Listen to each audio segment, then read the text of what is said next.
Warning: the Tumblr PonCast includes pony content, pony language, and all-around poniness. Listener discretion is advised. Hello, everyone, and welcome to the Tumblr PonCast. Episode, what is this, 10? Oh, I don't even know anymore now. We've got, such a show tonight. Sure, we may not have any new, fresh slices of horse, but let me tell you, things have certainly been going on. With us today, we have quite a lovely full room. With me, as always, is Startos, or Chocolate Pony. Hello. We've got TJ or Magoon, and he is, of course, Pirate Dash, as always. Yo. We also have legendary videographer / drunken con caller, JHaller. Wait a minute. What? Legendary video. Wait. When did I reach legendary status? When did that happen, dude? You have achieved the YouTube dollars. You have won. Oh, my tens of cents of YouTube dollars. Oh, I'm rolling in it right Your now. meteoric rise to mediocrity. Oh, Don't sell yourself short. It's something to holler about. oh God. Again, If we had this technology where I could reach the computer and strangle you, I would so make use of this right now. I'm gonna get punched at BronyCon for my punch. Yes, you will. Google is working on that. They're going, okay, Glass, strangle TJ. Mhm. Beep. And you know exactly which TJ we know. We weren't. Yeah, Google. Oh, Google's on it, man. They're smart. Anyway, also with us is Derpy Hooves News' own Gendid. Yes. And, of course, from Celestia Radio, it's Peri. Yo! What up, dog? Yeah! Basically, we've got a show full of recounting just what exactly went down in Vegas and how it somehow managed to leave the city despite the city's famous credo. So, what exactly happened at this notoriously infamous con? I'm just asking everyone because That's you a general question. That's a very general question. What exactly, precisely, overall, Vegas? Well, I had coffee at one point, so there you go. There we go. Show's over. I think we should start day by day. We should start by the first day, like see Hold the on, signs. I heard it was wait. deserted the first day, so I don't know. Hold on. Okay. Oh, let's start by asking for those that may not know what Unicon or Las Pegasus was. Alright, so, Las Pegasus Unicon was a convention in Las Vegas, Nevada, recently. It was specifically Brony-themed, and they aimed for, I think it was about 3,000 people to come and attend. And I heard around 2,000. 2,000 was kind of the minimum baseline that they were and aiming as for. we all know, the actual number of people who showed up was, I believe, 1,100. It was something I've seen the statistics. Yeah, it was around 1,200 and that's for all 3 days. That's not All 3 days, yeah. Didn't stay. Grand All total. 3 And they days. had shelled out for quite a lot of guests. We had M.A. Larson, we had Daniel Ingram, we had Andrea Libman, we had Tara Strong, we had a huge, I can't remember all of the people that were there, but there were a lot of special guests. Flew all the way out to Vegas. John Delancey was there. You had some of the CMC, I believe. It was a... Trevor was there. Yeah. Yeah, Trevor Duvall. Yeah, he was there. Lee Tokar. Andy, Very Chalk. Interesting. Andy Francis and Price, Mr. Andy Price. Andrew Price. What's his name? Dangerfield, not Rodney. Michael Dangerfield, the voice of Brayburn. Oh, just so many very heartily disappointed people. Basically, what happened was, of course, plenty of vendors, but because they came so short in how many people attended, the vendors were struggling to break even, and most of them ended up in the red. And they had to cut their future con plans short even. Well, wasn't there like a system set up too, where vendors or artists received this like special currency that they could only spend at the con? I heard about dollars. Unicon bits. Oh Yeah. my god. Oh dear. those started floating around on Saturday. I didn't see a lot of them on Friday or hear any mention of them. I think honestly because I don't think the vendors were really informed about them and were just turning them away because they were pieces of paper. They looked like they were hand drawn too. Okay, I have a picture up on the live stream right now, so people can see. Yeah. Okay. It's so I can do terrible. much better than that. So Saturday is where those really started getting proliferated, and obviously with the con going belly up financially, those vendors were not compensated for those pieces of paper. Yeah, and the vendors is just the start of it, if we're honest, because, well, they were just expecting money from the people that would come and buy things.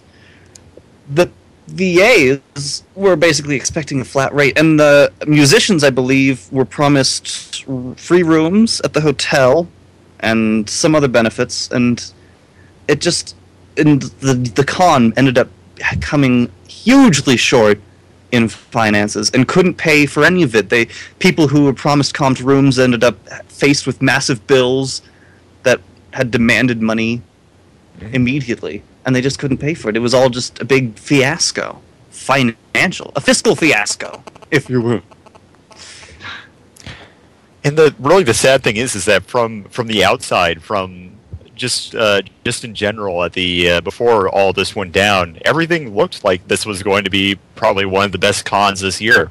I mean, like you said, the guest lineup was incredibly impressive. I heard that as an attendee, it was actually quite enjoyable. You know, people who were just there as members. You know, the unassuming public. Exactly, the unassuming public who paid their fees and went through it. I remember seeing the con list for the weekend, like what was going to be there, who was going to be there, and such, and just saying to myself, this is probably going to be one of those you have to be at cons, like a BronyCon or Everfree. So it was clearly a big event. So what went wrong? Well, there's kind of a multitude of factors. The low attendance being probably the biggest one. A lot of that, I think, can be blamed, or some of it can be blamed on on that winter storm that hits pretty much the Northeast and the Northeast and the Midwest. That prevented a lot of people from getting in on like the first day, or just getting in general, I'd assume. There was that. There was the fact that most of these special guests and stuff were announced basically a month before the con actually, was about to go. That I found to be odd, to be honest. That they just keep adding and adding to this list right before the con was about to start. Where you have BronyCon and GalaCon, they're still months away. They've not really have released who's going to be at their cons. Yeah. But Las Pegasus just... And they planned... They just added by the week, and even... Didn't they have like a big announcement the week before the con of who they were getting? Yeah, and this big announcement stuff was kind of like them trying to bail out, because they knew how many registered guests they would have, and they knew that it wasn't a lot. And they thought, well, maybe we can, they kind of hoped up to the con, we can probably rely on people showing up at the door. But the thing is, in Vegas, that doesn't really happen, and this becomes a big point to the whole lack of attendance thing that I thought I'd bring up, is that it's in Vegas. And, Vegas isn't, it's well known, but it's not actually a very big city. In fact, I'm in Denver, and Denver's bigger than Vegas in every way. Amazingly. But... Well, the main attractions of Las Vegas, too, are gambling and shows. Yep. Not family-friendly pony convention. Yes. They've tried to... If I'm going to Vegas, I'm going to the poker tables, not to see pony stuff. I'm going to actually bring up a good... Yeah, because BronyCon, shows like BronyCon, they had a ton of people just showing up at the door and sold tickets that way, but that's... that's the East Coast. That's a hugely densely populated area and a big part of the U.S. I'll bring up a quote that actually is from JHaller, who's right here. I can't even do my own quote, can I? Let him do his quote. I will. Hang on. I don't even remember it. I will send it to you. Oh, that's okay. I think I know what you were kind of talking about. In general, is that Yeah. you're expecting? Bronicon is east, where the population density is the highest in the USA, which makes it cheap and easy for attendees to arrive. Everfree Northwest is in the Northwest. It's on the coast. It's right next to Vancouver, which makes the show talent very cheap to arrive. EQLA is in Los Angeles, obviously a huge city, and the entertainment capital of the world. Makes it cheap and it's easy to get writers and people from the show, as well as a huge supply of attendees. Unicon is located in the middle of a desert, so unless attendees want to drive 5 hours from LA or get expensive plane tickets, talent needs to be flown in. It's a city with not much to offer for people under the age of 21, which is quite a lot of the fandom. It basically kind of boils down to a bit of a disaster, which is what happened. You do a very good me, by the way. Rarity. The other little thing too is that you're planning a con in the middle of February when you have high school students and college students. So the majority of this fandom are, and they are in school, and you're trying to plan a con again in the middle of the desert, and it's expensive to get there. And when you get there, there's not much for you to do there if you're under the age of 21. And it's just like, it's when you think about it, this might have been one of the worst locations for a con. It could have been. Combine that with even just the general location. Just combine that with the fact that it was at the Riviera. Hey, you know what? The Riviera didn't have. Okay, Riviera did not have homeless people in its basement, so it has that going for it. Thank you, Hotel Penn, for that other one. But yeah, you want to talk about family-friendly Vegas? You go in the elevators, and there's a picture of eight asses just staring you right in the face on a poster. It's like, wow.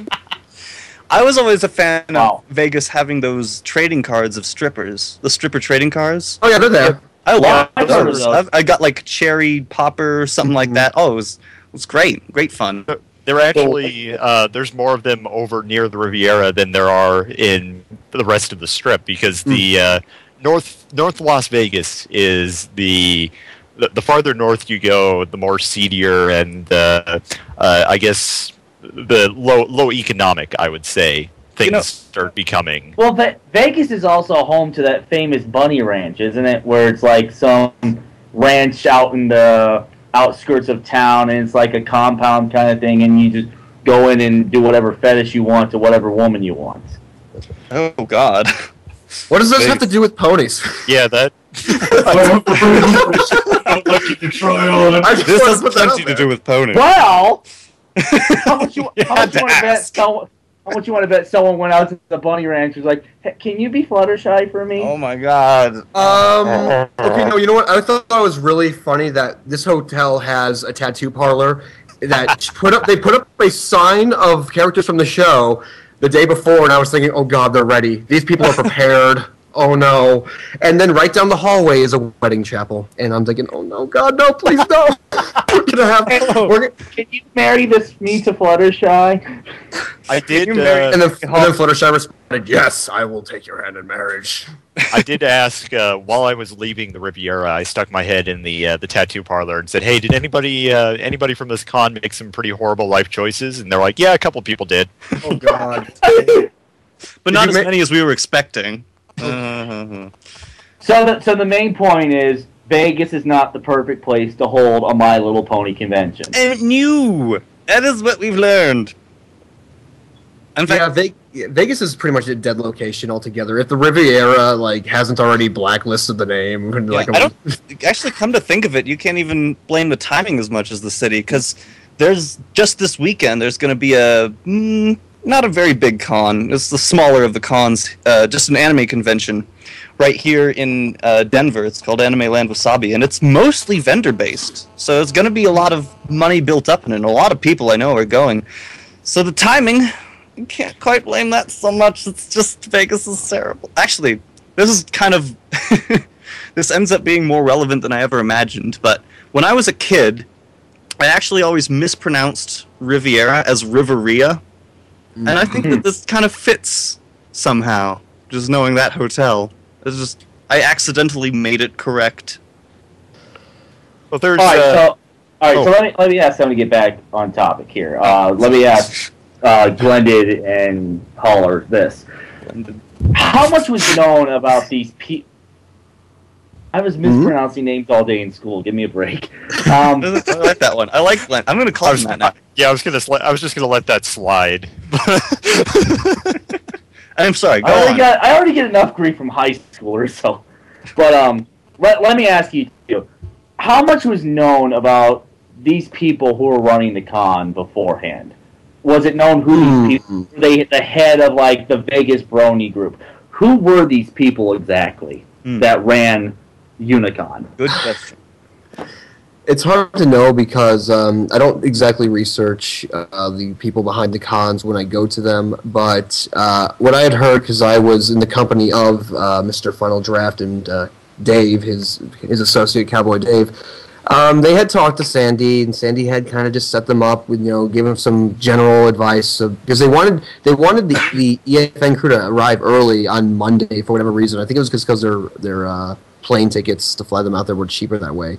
But other than that, they really did. I think the general impression was that, we don't know much about Sandy. She seems okay. Nothing really I don't think really anything was. There was no red flags about the character. No horror stories. Not really.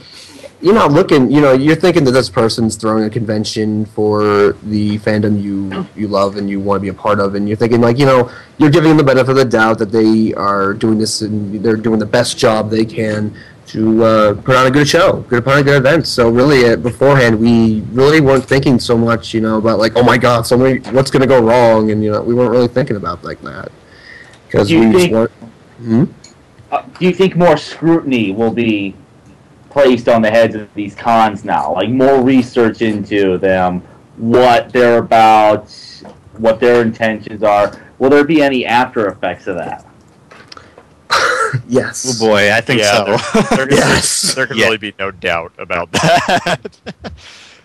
Right now it's a very scary time period especially for the new conventions. Unlike because BronyCon, Everfree Northwest, the already established conventions aren't going to have to worry about this so much. But the ones that are just starting up just right now really have to make sure to show that they've got their stuff together. They know what they're doing. They're not going to let something like this happen again.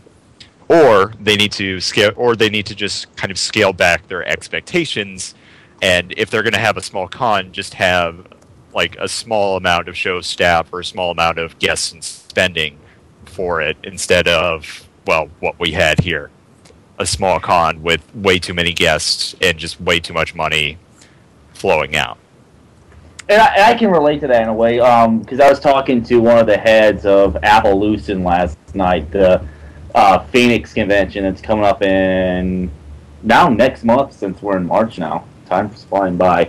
But yeah, he was talking about that too, and I asked him do you feel like there's going to be any after effects from this?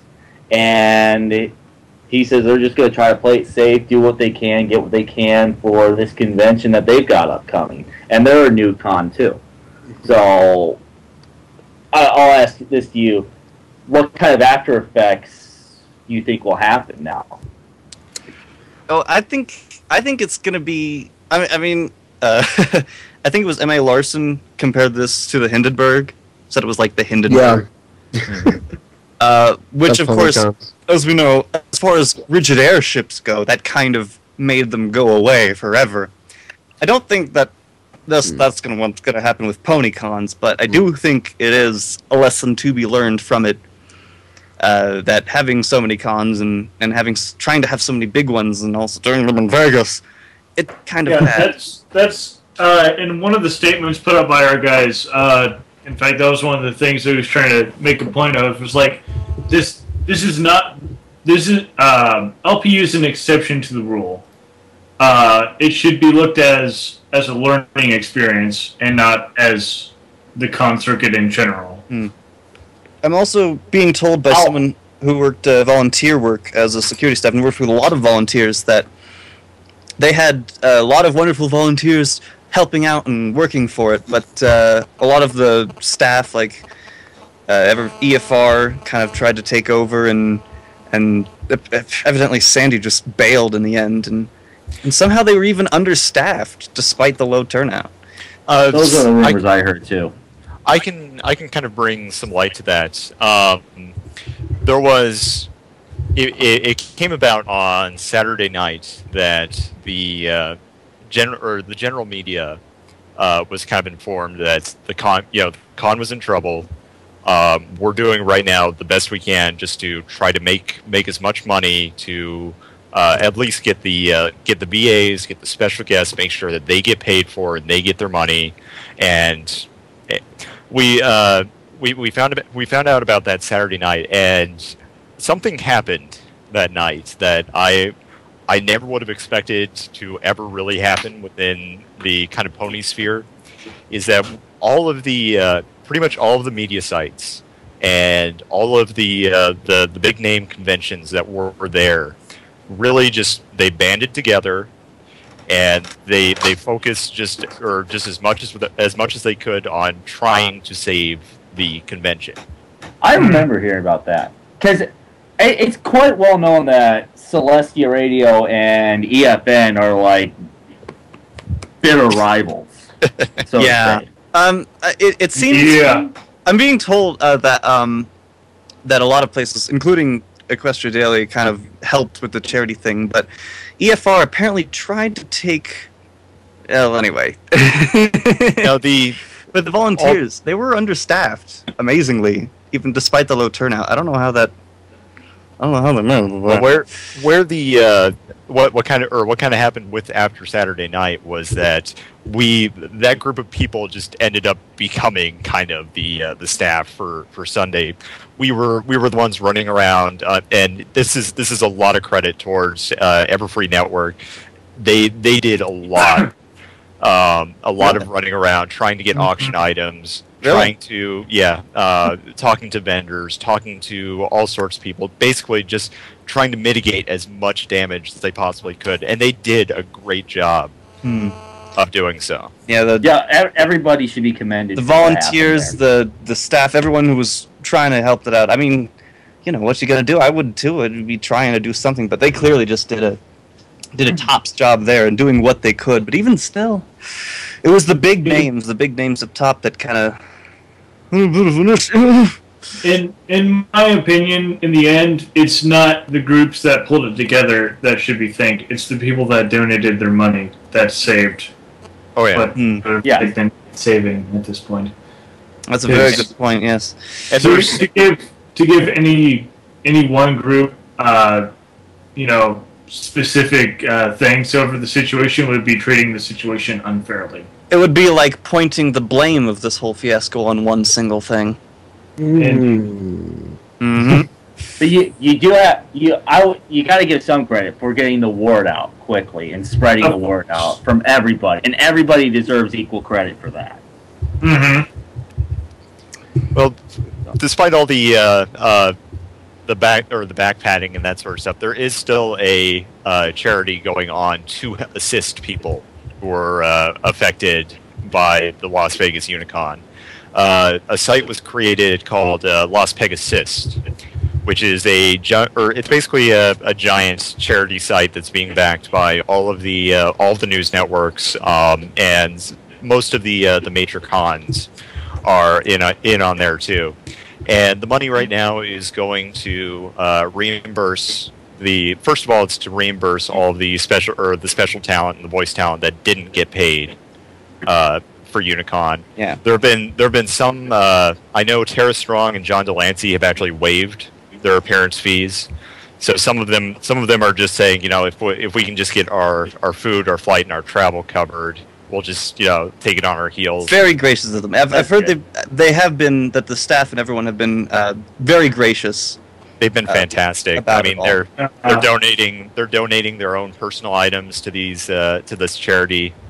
It's been phenomenal just to see all this kind of come together. It's unfortunate that it had to come together like this, but in fact, a lot of outside sources, for example, the Brony Doc, actually submitted a lot of stuff for donation, basically donation gifts. Yeah. If I recall correctly, they sent out like 50 signed Blu-rays that I sold remember out seeing that. in like 2 hours to 4 hours, something like that. They actually raised $5,000 on their own, and I know Mitch Larson with his buttons raised about $7,500 just by himself. I remember seeing those alone. I believe. I believe in giving back the money. And Tara's funds, weren't they going to originally go to Kiki? Yes, Kiki's Cancer Fund. There were a couple of charities at the con. There was the Kiki's Charity Fund and the Bronies for Good Charity Fund. The money for those seems to have gone missing. That's Where, not good. yeah, the one kind of condolence I can give is that after we get the voice actors and the special guests paid for, after we recoup the vendors and the people who lost money to the Riviera Hotel, after all those people are paid for, the rest of the money is going to be split among those charities. That's good. Yeah, that makes sense. Also, this is tentative right now, but Celestia Radio is getting ready to plan another another charity drive specifically for Kiki's, because that's one of our usual things that we have a big thing for them. So I think we're going to wind up opening the door early for that one.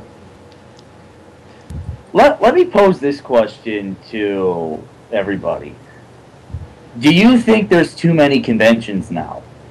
Yes. Yes. Yes. There's too many, and a lot of them are in roughly the same-ish place. Again, I'd just like to kind of go back and say that I don't think there's too many conventions, but I think some of them are really going to need to adjust their expectations of what they're going to do. Because something like Unicon, it might happen with BronyCon, Everfree Northwest, some of the established conventions. They might be able to pull off the amount of guests and that sort of stuff that they. Yeah. But these smaller conventions and the unknown names, you're really going to have to stick with maybe one or two guests if you get that, or just fandom guests in general, because it's going to be pretty tough in the wake of this. Yes. Agreed. Yes, indeed. Yes, of course. Well, I guess Unicon was just trying to do, because EQLA and Everfree Northwest, they managed to be pretty big on their very first go. Well, BronyCon was kind of the original one, and it had to sort of build up. It started pretty small, more people are doing this, and then it became a... And it's, from what I've heard, it recovered from the problems it had at last year's January convention. Because there's some stories out of that there were stories. I forgot about those stories. You had to remind me of those stories. I don't remember what they were at the moment, but I know some people didn't really have the best time there. Then they recovered for the June one, and it was a great one from what we've heard. Yeah, I heard pretty much nothing but fire, and also many good things about the June one. Yeah, literally fire. But that was only an actual fire. Unlike at Unicon, where there was a fake fire. We could talk a little bit about that if you want us to. Yeah, we may as well. I had a running joke side of the news. Let me pose one more question before we go to that. How do you guys think Hasbro is going to look upon this con? Because there are the rumors that came out with Hasbro not wanting the VAs and the show staff to go to as many cons now because they weren't getting much out of them. You have a con like this that really doesn't go off as well, and it's basically a disaster. How do you think Hasbro is going to react to that, and how do you think they'll react to future cons? That's a good, because they just got back from being really like, okay, you can have some VAs again. They just barely released their grip, and hopefully this won't make them go snatch right back up again. Someone said that they just hope that Hasbro does not even look at this or care about this at all. Though I think that's a little bit of a high hope. That'd be nice, but I think it's not going to happen like that. I wouldn't get your hopes up on that hope. Yeah, right. Well, none of us here are from Hasbro or really have any kind of communication. So until we get an official word from them, this is all speculation. We have no real idea. Mm-hmm. But I think they're gonna. I'm sorry, not gonna cut off. They're not gonna cut off the big cons, the ones that are already established. They've already got contracts and such. They've already got those taken care of. But the smaller cons, well, those are the ones that are gonna have the biggest trouble. Well, here's the thing. I remember when that rumor came out that Hasbro was going to stop show staff and voice actors from going to all these cons. That came out month and a half ago. But shortly after those announcements came out and those rumors came out, Las Pegasus was announcing that they were getting the big names coming. So a part of me was thinking, like, okay, maybe they're letting up, maybe they're trying to relax, maybe everything's just going to be fine after that. And then we see what happens with Las Pegasus. It's a disaster. So you can't think that Hasbro's going to look at this friendly. I think it's going to come down a lot more towards the individual agents and the individual guests on how they kind of want to handle this. Because there's, like I said, I don't think we've touched on how the BAs and the guests were treated at this convention. We haven't. Just how are they outright treated? I mean, it was not good. There were initially on the first day, and this should have been a big warning sign. Many of the BAs and guests were supposed to be picked up at the airport by a Las Pegasus staffer. That never happened. Ugh. At least for there are two VAs I know that did not happen for. What ended up happening for both of them was I believe it was the one of the heads of Unicon who knew or was it was one of the conventions, but he knew a cab driver company and basically paid out of his own pocket to get the VAs and them to the convention. Yeah, see, it seems that the con was actually way understaffed somehow, and the volunteers apparently were amazing, and they did a great job what they could, but there just weren't enough of them, despite the low turnout. Mm-hmm. So, it's like down on the low bit, people were doing great, and then up higher, it was kind of a bit of a mess. Just in general, and I think, out of...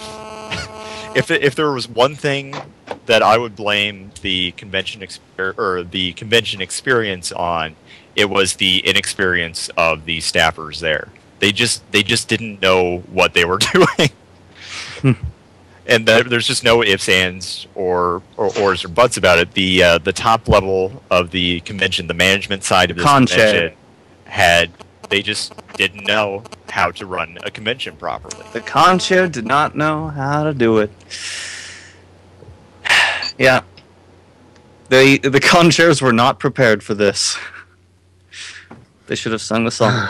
But not only did they not get picked up from the airport, in general, they were, from the few sightings, there was an incident that I saw where one particular... a writer was having a drink where he wasn't supposed to be having a drink. Oh. And a security staff actually came up and took his drink right out of his hands.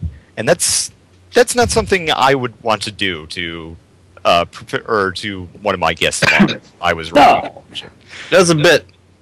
And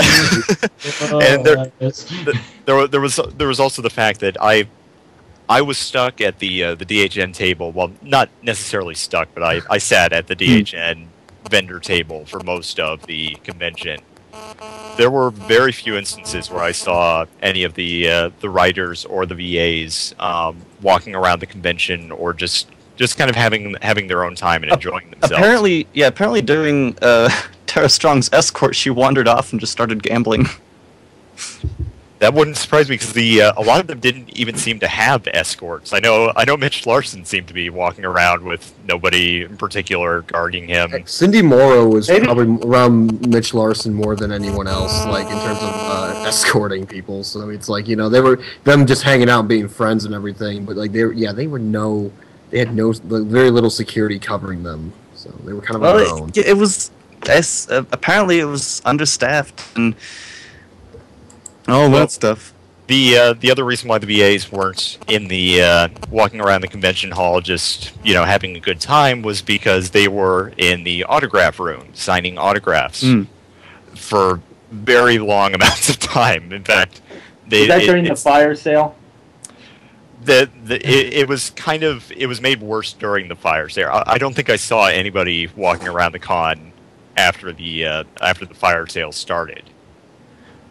But they seem to pretty much only be signing autographs or doing their panels or getting something to eat. They didn't really have any kind of time for them, which is not really something.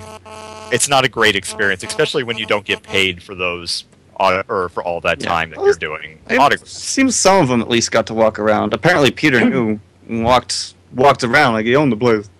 But yeah, I can see how you got to do some stuff.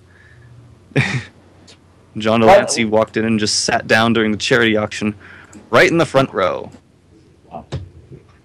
Let me ask the ultimate question here. Okay. What do you guys think this con was? Do you think it was a con in a, like, screw you over kind of sense? Oh. A scam? Or, what I heard Final Draft say in his long Q&A session, a Ponzi scheme? What do you think this was? It was a sting, I tells ya. I think it wasn't. I mean, they didn't intend to do this.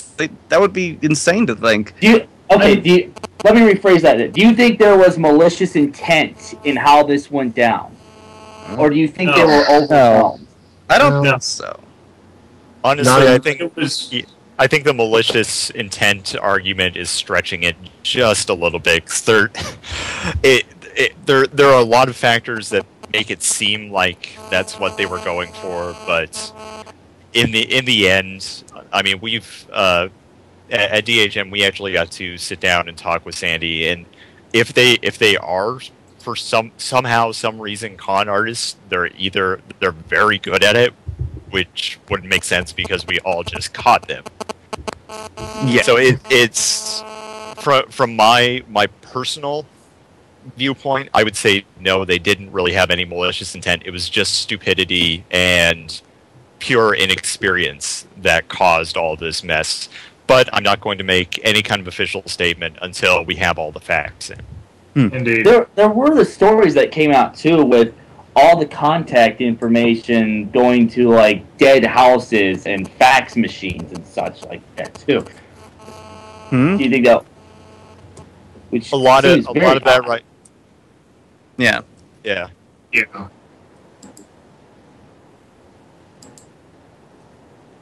No, we don't, because there will be some from this. Who knows? Who knows? How did Sandy seem to you guys when you met her and you talked to her? Stressed out.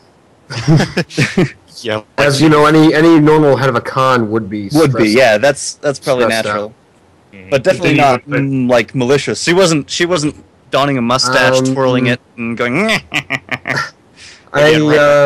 I had very few interactions with her. From what I saw, she was behind the registration counter trying to help out. That was really the only time I really saw her, or trying to hunt down Final Draft for whatever reason. So that was really the only two times I really saw her. Couldn't really say. I couldn't give you a full story on that. Do you feel like she was in over her head in a way? She was definitely stressed, for sure. Probably. Over her head, well, as we know, yeah, it turned out to be yes, but were they showing signs? I think slightly that she was showing a little, she was showing it on her sleeve, so. I'd rather focus less on, pointing fingers and vilifying people, and focus more on trying to get all of the people who got screwed over by this event, just get them in a decent place. Mm-hmm. Sure. Agreed.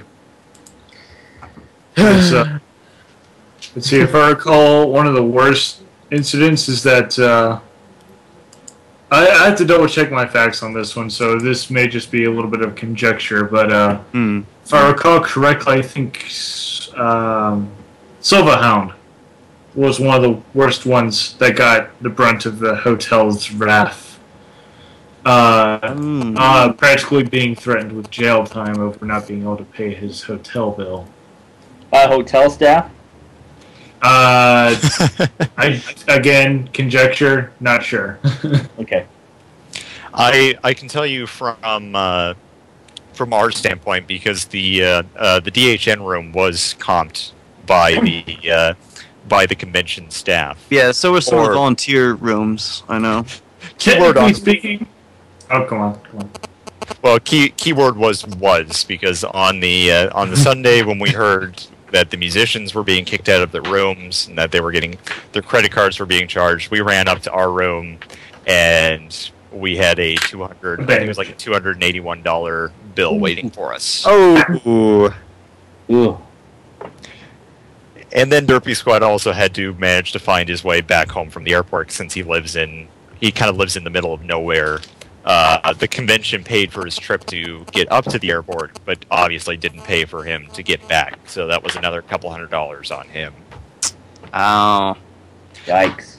But thankfully, he was taken care of by some very generous members of the community.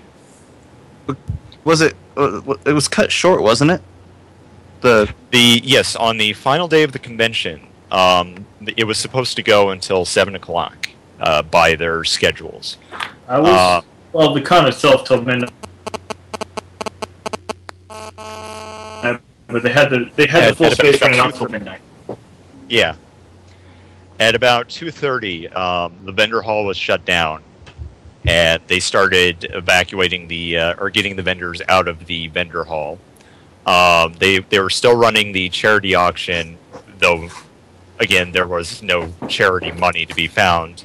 The charity auction began running at, I think it was pretty much immediately after that, and then by I think about 4 o'clock, the hotel ran us out of there too. So the whole convention was shut down early. Yeah, as they were kind of like, "Oh, we're out of money. Everyone, go away." No, we're out of money. Everyone, please give the money to the hotel.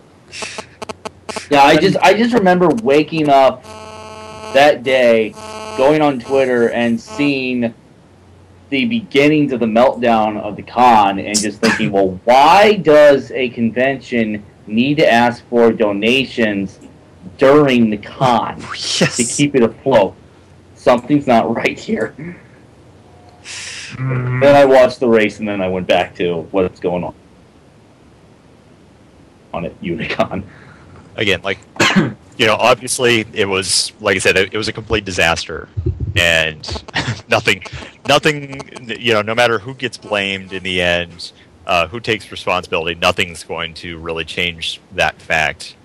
Yeah. We're just trying to, right now, everybody's just in recovery mode, trying to get as many people, if not happy, at least with a decent amount of their money back as possible. I remember, I can't remember if it was Sunday or Monday. I just started hearing gripes from so many of the artists and vendors. Just like, oh man, really talented ones. And I'm just like, oh, I could barely break even, and the less talented ones, I'm in the red. I know there were a couple of vendors that made off pretty good. I have a feeling, and this is just conjecture on my part, that the plushie sellers, I saw a lot of those plushies floating around the convention that day. Really? Yes, and they seem to do pretty well. I know. I talked to I know John Hoseko, and I talked to him a couple of times throughout the convention. It was really the first convention I've ever seen where he didn't have like a full line of people just surrounding his booth. Wow, most of the time, unheard of. Yeah, most of the time he was just sitting there, and it was kind of hard to watch for just knowing how JJ operates at other conventions. With the line. Like no one even wanted a sketch from him? No, There weren't anyone. There just wasn't enough people, as far as I could tell. Yeah, there wasn't enough people. There were some other interesting problems that I noted. And this is because of where the Riviera is located. There are no banks close by to the Riviera. Oh. Not even an ATM? There's a casino ATM. Oh, the fees. The most evil of contraptions. Fees. $4.50 Holy. What? to withdraw. I ate at money. McDonald's today less for that. Exactly. Mm-hmm. Jeez. That is an exorbitant fee. Yeah, I heard one. I wasn't too happy because I had for the DHN we were selling buttons at the convention, and I, being a complete scrub, had forgotten to get changed. And I thought, oh well, I'll just run down to a Wells Fargo, because when I used to live in Vegas, well, you can't walk down the street without hitting a Wells Fargo. And so I went up and I asked the one of the hotel staff. I was like, hey, where's the nearest Wells Fargo from here? And she's like, well, you got to take a bus. I was like, oh wow, what? You're kidding. The nearest Wells Fargo, it was over by the Stratosphere. Ooh. How far away is that? Pretty far away. Yeah. So Riviera is like sort of midish north on the Strip, right? I'm trying to think. It's been a while. Almost it's almost the farthest north casino. Oh. It's up by Circus. Oh, there. But the con should have taken place.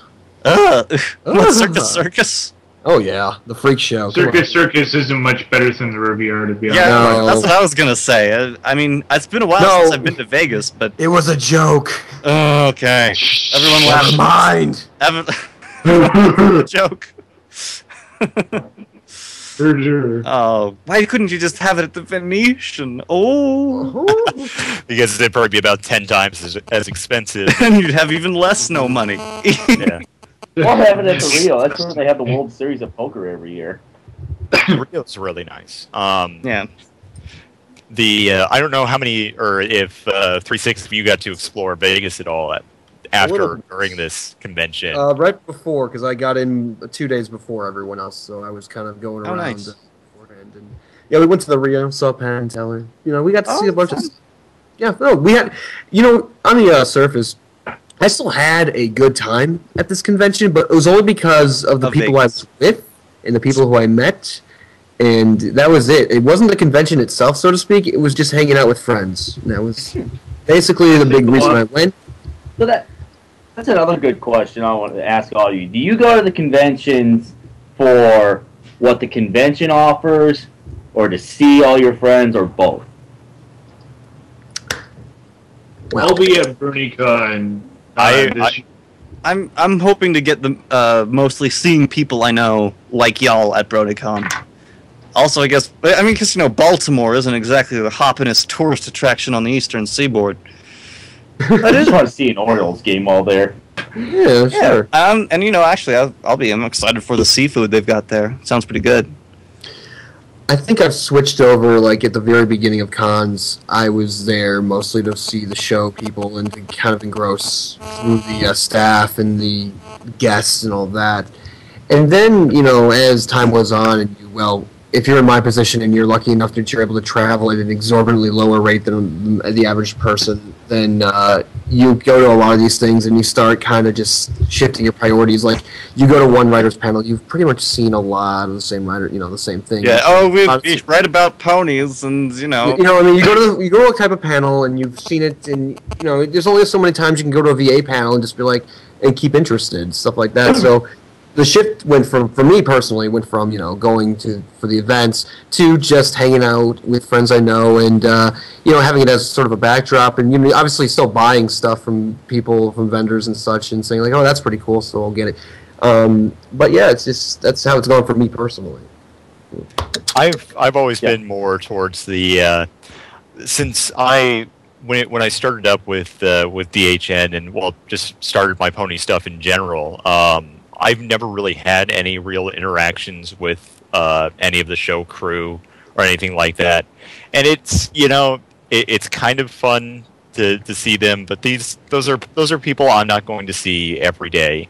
You know, I'm not just going to run up to a convention and suddenly be like, oh hey, you know, I'm now besties with the entire show crew. They are my new group of friends now. Goodbye, old group of friends. Uh-huh. No, I go to conventions to see the people that I've personally interviewed, that I've personally talked to, and this for me, this one mostly was for the DHN guys, because almost the entire DHN crew was there, with the exception of I think Doc, Feck. Oh god, she's gonna kill me because I keep slipping that R in. Feck and the Talafi, who lives in Germany. Oh, sure. I'll admit, BronyCon's going to be my first con. I wanted to go to the one last year to meet everybody, but hopefully this one will be a really special one this year. I think it will be, because, you know, we're kind of already getting in the mood of it and getting a plan. And it's in August. That helps me. Yeah. That's good. It's motivating me to, you know, really kind of strive and work for it. Yeah, it's warm, it's in this, you're not in school, and you have time to save money for it. Exactly. It feels, spacious. From what I've read, it's going to be more than just warm. Like boiling hot. Because it takes place around the same time Olicon does, and Olicon is the second largest anime convention in the country, so Olicon is successful in Baltimore during this time, then and apparently the convention center in Baltimore is also much more spacious than Meadowlands Expo. They have more space than they know what to do with, basically. Wow. Excellent. They'll be fine. They'll be fine. Fill the extra space with air conditioners. I'm not sure what they're. I doubt BronyCon's going to even take up a quarter of the convention, because they're pretty large. Even Baltimore I'm actually just down the street from the Baltimore Convention Center. I can actually see outside my window right now. And when Olicon takes up the whole entire convention center, Olicon is big, but Baltimore Comic Con, the home of the Harvey Awards, that doesn't even take up 1/6 of the convention center. They only take up one tiny dealer's room, so we have more than enough space for, I guess, every single Brony and artist table and vendors and all that stuff.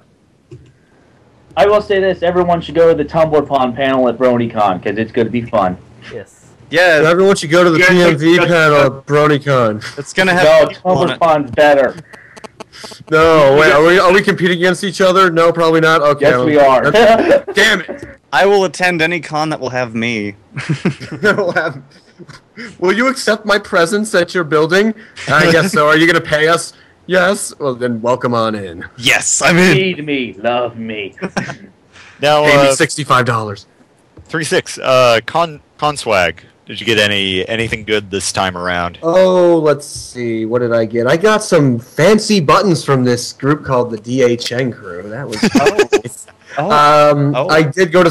I got some from Citra. A nice little poster. I actually had to get it shipped back to me, and that cost me more than the poster cost, but I didn't care. I just not even that. It was just like, you know what? I can, one of those little things I can fortunately afford, and I was like, okay, I'm gonna do it. And otherwise, in terms of con swag, God, I really kind of skimped. I got a few buttons from JJ, and then I really didn't really. I got I got the third comic book from Andy Price, the third one, because I didn't have it. I was like, well, I might as well. It's right here. The third is good. Have you read it? Yeah, no, I got a chance to read it. Yeah, that's good. It's dark. One's supposed to be out next week. Really? Ooh, I'm excited now.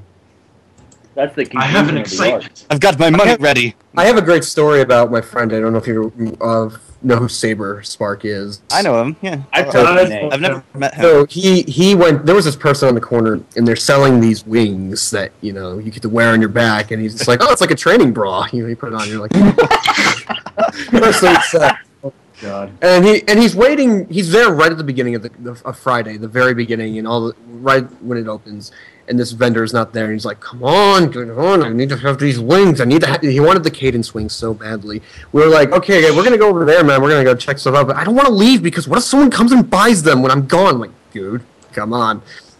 So he gets his wings. He gets all prettied up with them. I had to adjust the wings on his back. It was kind of a little awkward. $25. So, dude, yeah, that's not bad.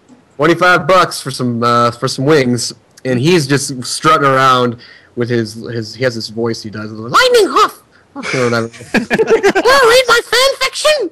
Something like that. That was my favorite. You know, in terms of buying and having the best time with the con swag you could, he was balling with it. So he was having a great time. I finally own a rarity plush after all of this time. Yeah. Finally. You don't want to wait for the Walmart ones? Well, I'll probably end up getting one of those too, but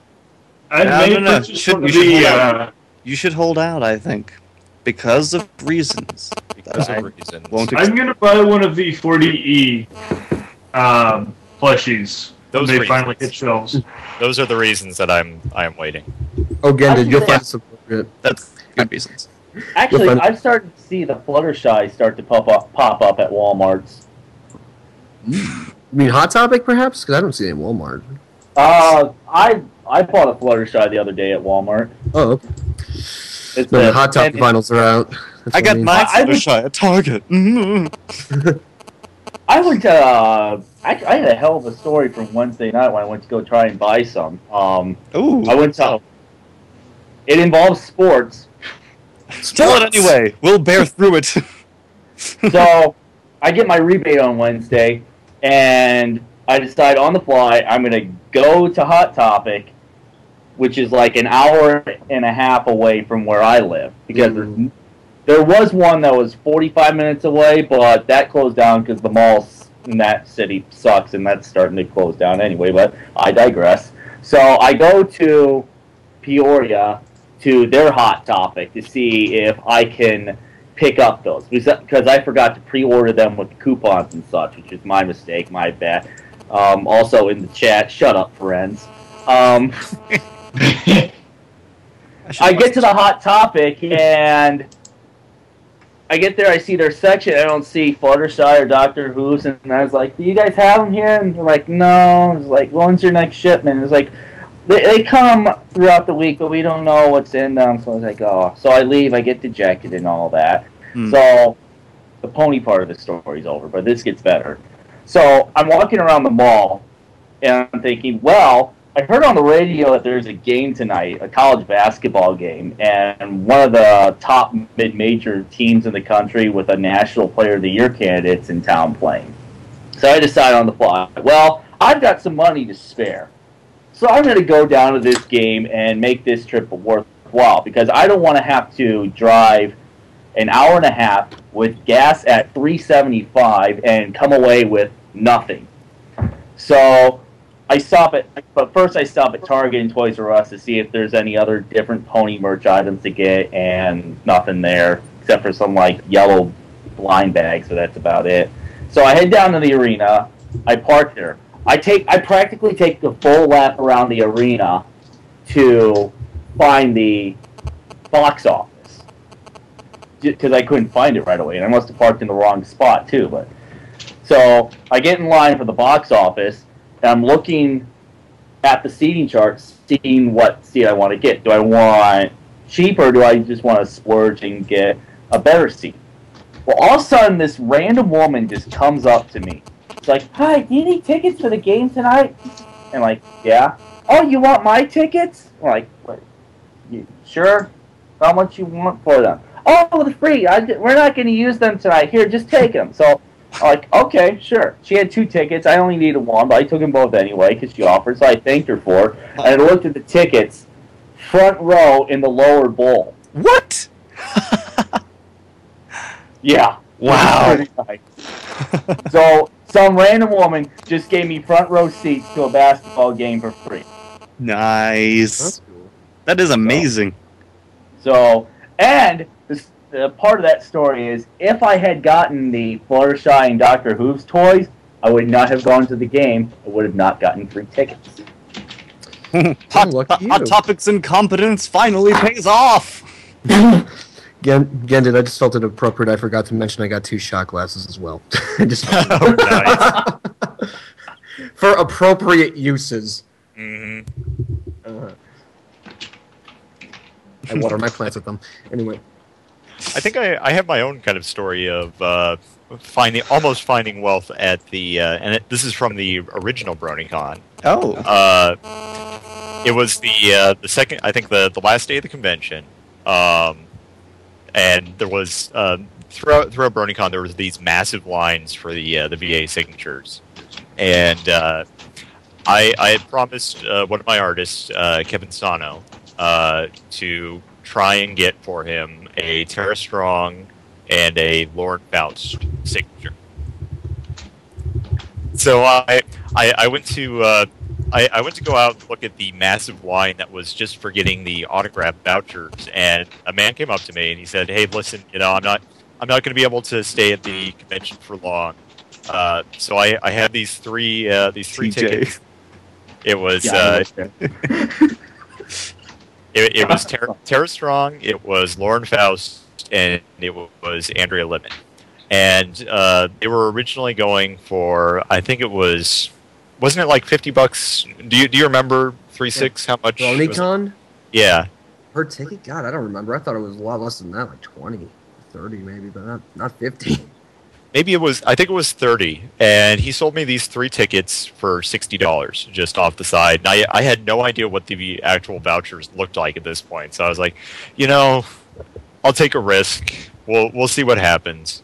So I get into the massive VA line, and I end up spending about 3 hours in that line trying to get to the special guests. And while I'm in line, basically I almost get to the front. And they say, well, Lorne Faust has left for the evening, so unfortunately you can't get her signature. I go a little bit further in line. Tara Strong has left for the evening, so unfortunately we can't give you her signature. But I was able to get Andrea Lippman was still there, so I had her sign a print for Kevin. I kind of left a little bit dejected. But then I heard they're like, well, then I heard from a friend. They said, well, if you got these vouchers and you weren't able to get signatures, they're refunding them at full price up at the counter. So I went up there and I got my $60 that I paid the one strange man back from the BronyCon, the person at the BronyCon desk, and I got a free Andrea Lippman signature. Well, at least it wasn't the BronyCon alley behind the convention center. Hey kid, you want some tickets? I got you. Andrea Lippman's right here. I'm sad she's not going to be at BronyCon this year. They wanted to go to Europe. I've heard she's just really the sweetest woman, and also that she was mad at Unicon. I'm hoping that was terrifying. I'm hoping TrotCon can get her. That's the remind me where that is. Chicago? Columbus. Columbus. Yeah. The one in Chicago is not running again this year. Sadly. I'm surprised. Chicago's a big city. I would think there would be a... they don't have one. Midwestern wasn't in Chicago, it was in St. Charles, and it was actually a very good location, and it was very well run, and I'm very disappointed to hear that they're not going to be back, because it was actually it was probably the most well-run con out of all I've been to, which is... I would have gone to that con this past year if I did not have a job interview that weekend. Darn. But my job interview was in Michigan, and they let me stay in a hotel free for the whole weekend, and paid me mileage and gas. So, it depends. But yeah, it was a fun time all the same. I wish it was coming back. It's too bad. I know one of the guys that heads that con too. Mm-hmm. Is his name Justin? Yes. I got to talk to Justin. So yeah, he's a good guy. Really. He was very nice. Yeah. Very professional. He somehow recognized me because I was being an egotistical person. I had my anthology shirt on with my name on the back. I said, "Oh my god, I know your videos." Like, why do you know my videos? They're terrible. Legendary rise to mediocrity. Shut up! All that YouTube money. All those cents. I wish I had my thing of quarters right here. I would put it right up to the microphone. Unfortunately, it's in the other room. Oh, no. So we can hear it. You can hear my $3.52. Thank you, YouTube ad money. Every little bit counts. Mm-hmm. Oh, where was this going anyway? I don't know. We were talking about how much fun we have at cons, even though yeah, we were. I've not been to one that was about ponies ever. Yay! Oh, really? No, I haven't. There's not been anything nearby. I think the closest was what was that Texas one? The one in Austin that ended up rather horribly. Was that Brony? I think that was Brony Fanfare. Brony Fanfare, that's it. You're in That was- Colorado. Brony Fanfare. Yeah, well, there are upcoming I've ones. never been to a Brony convention before either, but now the biggest one's going to be 3 miles from my apartment, so that's kind of good. That's 3. I don't know if I'm going to go or not. It seems like a big expense to get. Oh no, my legs are kind of sore. I don't know if I can afford the walk ticket. Well, 3 miles is a walk. That's Yeah, I don't know. Have you ever? I don't know if I tried want to carry this giant scootaloo on my back all that way. No, if no, you were, my if you were get at on the your other BronyCon, scooter. you remember that. Yes, I do. Dash, Rainbow Dash Actually, hugging back. Cloudsdale would be, I guess, my local con because my local Brony meetup group is the DC Brony. Yeah, you like. Oh no, but you don't. I don't remember. How is there not a Baltimore group then? I don't know. Every time someone tried to start a Baltimore group, like the DC people just absorb them because DC, Washington, Baltimore, Washington is considered one giant area. And also there is was it pre-Generation 4 My Little Pony fan club in Baltimore, and they basically control the area. They don't really like bronies at all, so. Because I was gonna say, I mean, you know, it kind of makes sense when some cities will absorb others. Like all of the bronies in Cheyenne come, you know, down here to meet other bronies because Cheyenne doesn't have anything apart from like 3 very small buildings and a tumbleweed. So, but Baltimore is an actual city. In fact, I was just watching that episode of Archer today, in which we recall Archer's past, in which he very nearly gets an academic scholarship on his athleticism to Johns Hopkins University. Before he gets shot in the famous gut. for lacrosse. For lacrosse, yes. Yeah, exactly. that's our only Division 1 sports. And that's what Archer is famous for. And also being a massive ass. But that's beside the point. Oh, also Hannibal Lecter and Dr. House went to Johns Hopkins, but whatever. Fictitious people! I think that Johns Hopkins should have a wall of fictitious alumni. Just You know, I think we should. I don't know. Our school is pretty boring. Hannibal Lecter. Gregory You know, House. Dr. House actually didn't even graduate. He dropped out of Hopkins for cheating. But Almost Sterling Archer, but then he got shot. so, We don't have anyone famous from my university except maybe one person. CU's got Matt and Trey. oh, So lucky you. the from my local hometown college. How did this become a topic? I don't know, but I was going to say the man who invented the microchip came from Grinnell College, and the person who won the first "I Want to Be a Superhero" by Stan Lee came from Grinnell College. I remember him because he used to pretend to be Spider-Man and crawl up the walls. He's going to be in the con in Denver this summer. I'm excited for that. Really? Yeah, Colorado Comic-Con, I think it's called. But yeah, this is only their second year existing, and it sounds pretty fun. Heard it was good. Stan Lee, or the guy that crawls up walls. Yeah, like Spider-Man. He invented. You know, invented Stan Lee's Spider-Man. at Baltimore Comic Con every year, and they like charge outrageous prices just to meet him. Like, he's in a little tented area, so you can't even see him unless you have money to actually look at him. It's crazy. Gaze upon his visage. Oh, George Takei's going as well, apparently. I don't see what the hype about is, because they're both always at Dragon Con every year. Yeah, but I'm not. That's the point. They come to Dragon Con, butthole. I could take the train to this con, like, in 7 minutes. I couldn't go to Atlanta nearly that quickly. It was just, So? welcome to Fallout New Las Pegasus. Someone made that. Just roll across the Many sea Las arch Vegas and is like, fun. this fits so well. I also Dr. Aegon Con. I had to when I was still in Las Vegas. Obviously didn't have my computer with me, so I had this crappy tablet with and it has problems loading up the Pony news sites. So I ended up getting all of my information surrounding the con from ML or 4chan's MLP site, because that was the only bit of information that I could actually get to load up on my tablet. The most trustworthy source. Yeah. Well, funnily enough, they have actually done a lot to bring first-hand witness experiences to the public's eye. So, I mean, I think it was even within that within Final Draft's 3-hour AMA, he actually thanks MLP for doing research and for getting first-hand experiences. I think I heard about So yeah, when they're not being demons, they're actually sometimes do decent things every once in a great blue moon. Okay, well, our podcast has been going on for about an hour now, so is there something else we want to talk about, or do we want to wrap this up? Any more Unicon stuff?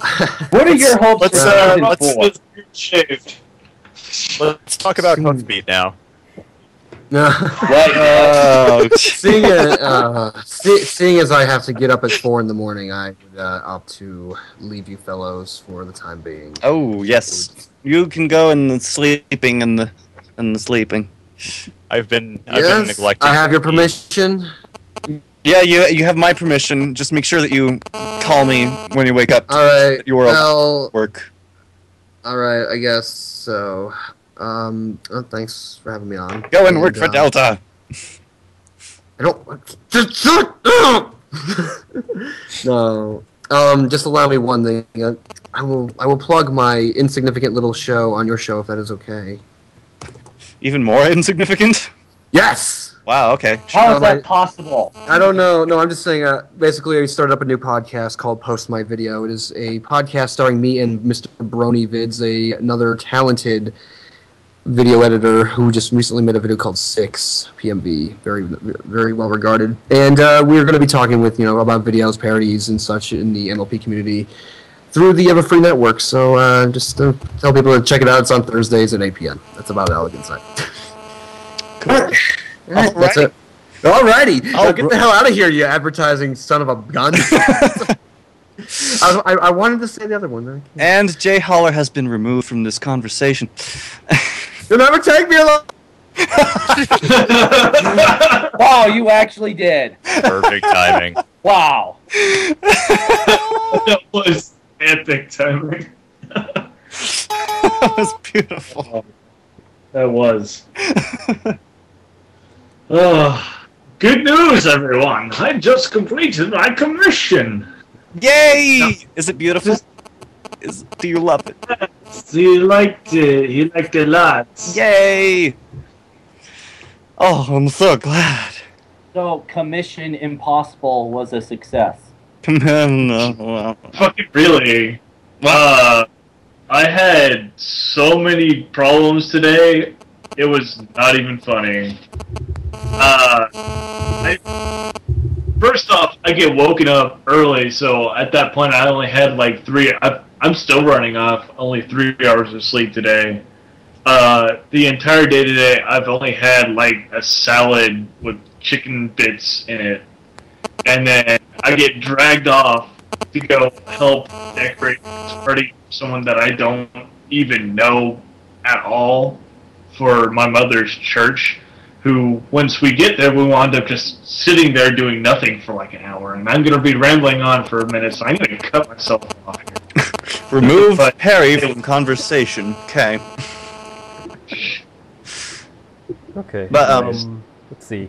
Oh, I think we should also. Oh my God! You spoke. Yes. Anyway. We should remind people once again that the Las Pegasus Unicon relief drive. The auction is ending tomorrow, so if you guys want to donate, want to bid on stuff to help donate money, now it's the best time to do it. I'll link it in the chat. And I also have 2 things up for auctions there. I'm doing commissions, and I also have my tarot cards up for the bids, so if you guys want to do that. Yeah, there's a lot of cool stuff, and even There's a lot of great stuff and signatures. The one that I was kind of eyeballing was the phaser, the hand phaser that John Delancey has personally signed. Actually, you know, I saw someone use the Unicon fun bits, the fun money, and... Oh yeah, those are being auctioned off. I thought that was Oh boy.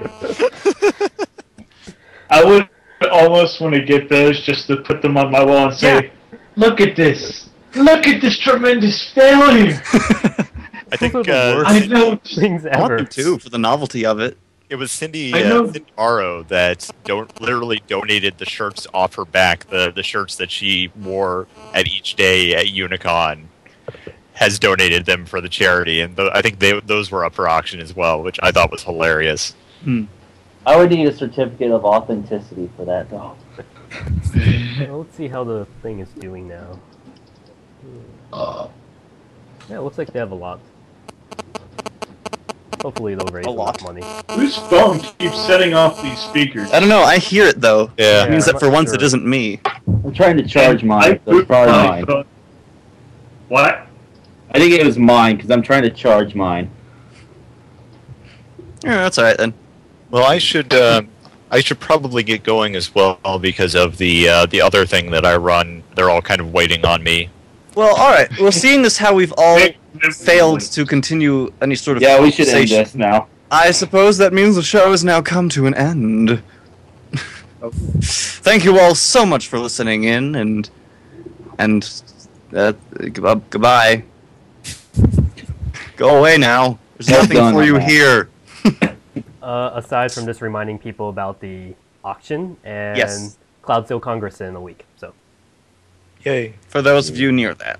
yay. Take I care. still don't know. Flavin, do you want to play us out? Do you have your guitar?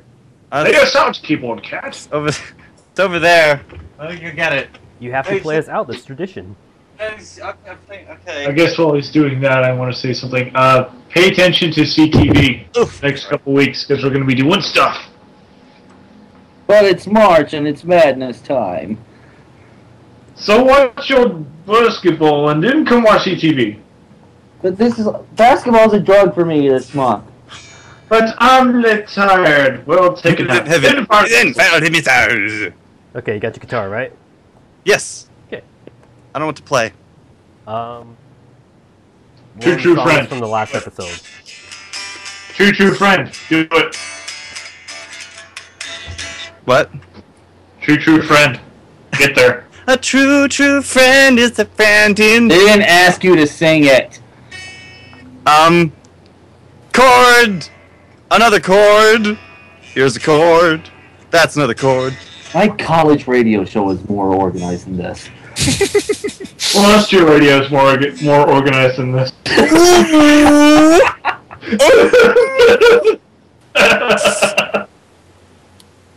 There, you got your closing song. Just I don't know what sing it was called. I'm crazy. Good night. Just like you.